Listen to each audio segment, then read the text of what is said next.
Yo, what's going on, Dragon Ballers? Welcome back to another episode of the strategy series. This time, we're going to kind of ponder the question, can Storm face the hate? So, we all know the Clash of Fates is coming out very, very shortly, and along with the hate cards we've kind of already seen from set 5, there are more hate cards coming out in Clash of Fates. So, we're going to talk about that. We're going to see, we did a video titled, Is Storm Finally Going to Die? And we talked about some of these cards as they got released, but this time we're going to look at it kind of from the opposite perspective. How can Storm fight through this? And it's not that I want Storm to survive. I want Storm to prosper, anything like that. I really don't want the deck to keep on existing. I don't love the way they're doing it with the Floodgatey 2-drop Goku, but we'll get into that later. But it's important to know because, it's a discussion. Can Storm still play? Is Storm going to be, no longer viable?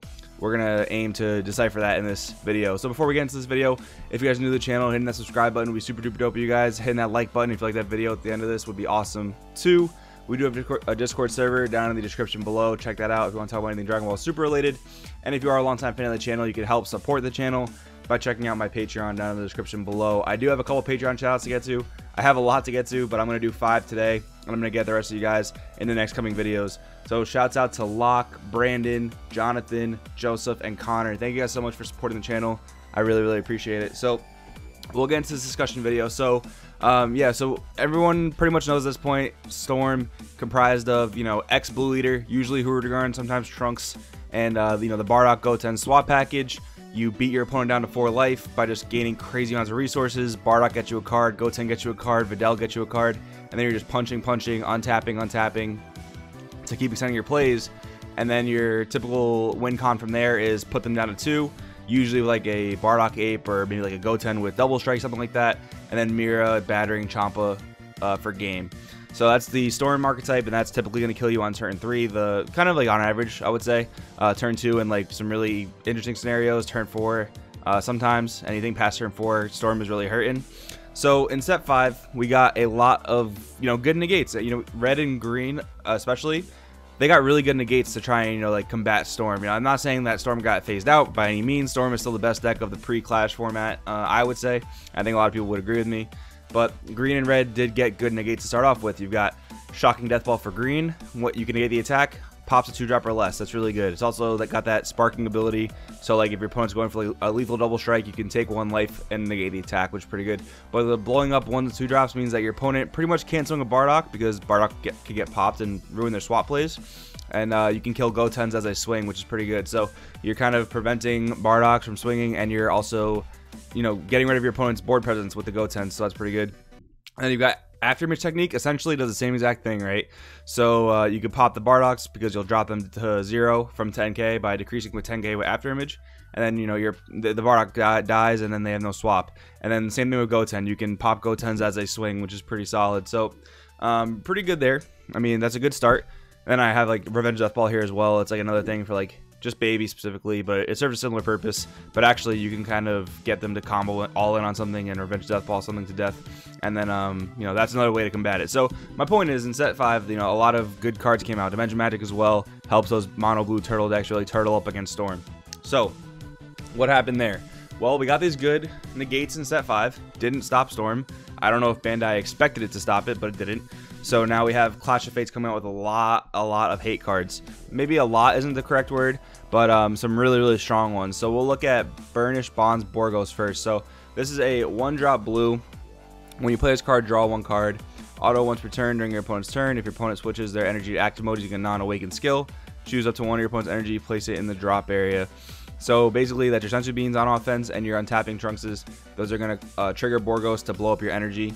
And yellow is getting one of these as well. Keep in mind that's going to be in a set 6 structure deck, so a little bit before yellow gets one. And we've got Son Goku striving to be the best. Barrier 2-drop permanent. Your opponent's battle cards with energy cost of 2 or less can't attack. Quick tangent, I really don't like this card because it sets like a floodgating precedent. Any 2-drop or less can't attack. I'm not a huge fan of that. I'm not a huge fan of these floodgating type of cards that just prevent like certain styles of play, because in theory, this card is going to cause just like a straight up mid-range format. I mean, to have aggro in a game like this, you have to have good, cheap attackers. So this is going to cause like, I think a real big mid-range format. A lot of people think that Storm does have good outs to this. I wouldn't necessarily call them good, but I guess we'll start with the Goku since I'm already talking about it. I was going to start with Borgos, but we'll talk about the Goku first. So, in my opinion, this is going to start, you know, the spawn of a mid-range format. Aggro is going to have a really tough time playing the game outside of like a few decks here and there. Especially Storm. Storm's going to have a tough time playing the game, especially if they go second. That's going to be a really, really tough thing for them to do going into this Goku. Not being able to get advantage off your Gotens, not being able to put pressure on with your Bardoks. It's gonna be tough. It's gonna be tough for them. I do believe that. There are answers. We've discussed them before. Frieza biding his time. While it does tap down barriers and Goku's only a 10k, you have really weird options there. I mean, there is the Frieza biding his time, which can tap down the Goku, but then you have a whole slew of problems there anyway, because if you're playing Hirudegarn swings at the Goku, does not draw you any cards. That's a big problem. You're not getting any advantage with your Hirudegarn leader. You can't swing at it with a Frieza, you can't swing at it with a Bardock, you can't swing at it with a Goten. You can maybe swing at it with overrun play, like we have the Burst Energy SS Bardock there to kind of you know, show that you can attack active modes with overwhelms, but it's not very easy to get 4 in the drop area on turn 1 or 2 unless you have like all the untapping plays. But if you're limited on your swings and you can't swing with your Gotens and your Bardoks, you're really not going to have good untapping plays. So that card alone, I think, is really going to halt Storm in its footsteps. A lot of people are saying, oh, well, you know, in the first 2 turns, you know, you can get someone down to 4, which isn't always going to happen, honestly, especially if your opponent's playing Senzu Bean. But, oh, you put him down to 4, then you swing with your leader, you just evolve the Bardock Ape, you play more Bardock Apes, and you just put more pressure on like that. That may be a viable strategy, but at the same time, is like if you go second as a Storm player, that's going to be very difficult to accomplish, because you're going to have an even harder time putting your opponent down to 4 to set them up for that kill shot. And then if you're not doing all these untapping plays and all these combos, you're not seeing as many cards from your deck. That's another problem. You're not going to get nearly as much advantage, so that's going to be a really big problem. So still, even since we did that last video, the best answer I've found to this card in Storm is Frieza biding his time and Burst Energy Super Saiyan Bardock. You can go into Crusher Ball and then the new BR Vegeta coming out, but that is just way too specific. Let's say you go second in a non-perfect world. You have to open the Crusher Ball. You have to end your turn 1 without doing anything. Then your opponent goes to their turn 2. They cast this Goku. You Crusher Ball it for neg 1. Then you play the Vegeta down. You do get to kill the Goku, which is pretty good. You get to untap 1 energy with the Vegeta, which is also pretty good.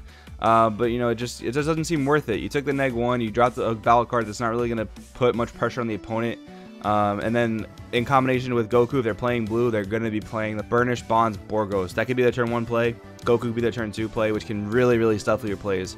So I don't think there are any really great answers to this Goku coming out. I think that is really going to make Storm have a really tough time. Now we'll talk about Borgos, because in any deck that plays this Goku, you can play the Borgos. And arguably, you can play the Borgos much more easily. For one, it's a common in the set, so it's much more easily accessible than the Goku, especially for that pro play tour in Atlantic City. It's going to be much more easily accessible, and it's a 1-drop. It's a 1-drop blue, does not require your 2 energy play, so it's going to be much more accessible and maybe a lot more devastating. So now this card has many more answers than this Goku does, but it's much more spammable, and it actually draws you back cards. So here's the thing.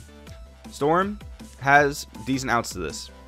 Mass Saiyan is probably one of the better ones, I guess, but still, at the same time, not being able to combo into the drop area, especially for untapping plays to keep extending your turn, because you will lose energy if you do that to Borgos. It's going to be very hard to drop that Mass Saiyan very early. You can play Son Goten Family of Justice, but it's not going to be searchable in the deck because you're not really going to be able to play Mighty Mask, and it's still going to cost you an energy, which is going to be very inefficient. So one thing I do have off to the side here, it's kind of funny, it's kind of weird, bear with me. It's the set 1 Beerus Leader. So when this card attacks, if you have 3 or more energy, you can blow up a 2-drop or less. So you can blow up Borgoses, but you have to be on 3 energy, so that's still pretty slow. Even though the average kill turn for Storm is turn 3, it gets kind of weird. But, however, it's Storm. You can awaken really fast. So let's go Beerus God of Destruction. When this card attacks, you can target a 3-drop or less and KO it. So let's just say I go first in Storm. I'm playing Beerus.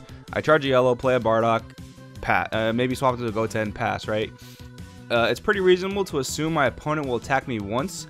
That is pretty reasonable to assume, just because, you know, most leaders have to attack leaders to draw cards that are popular right now.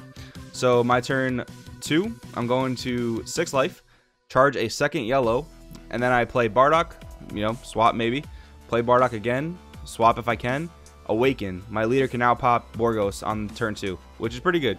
I'm not gonna lie, that's a decent answer. You know, things have to go pretty well for you. You ideally want to open more swaps, more things to swap Bardock into, since you're going to be going in and out of Bardock.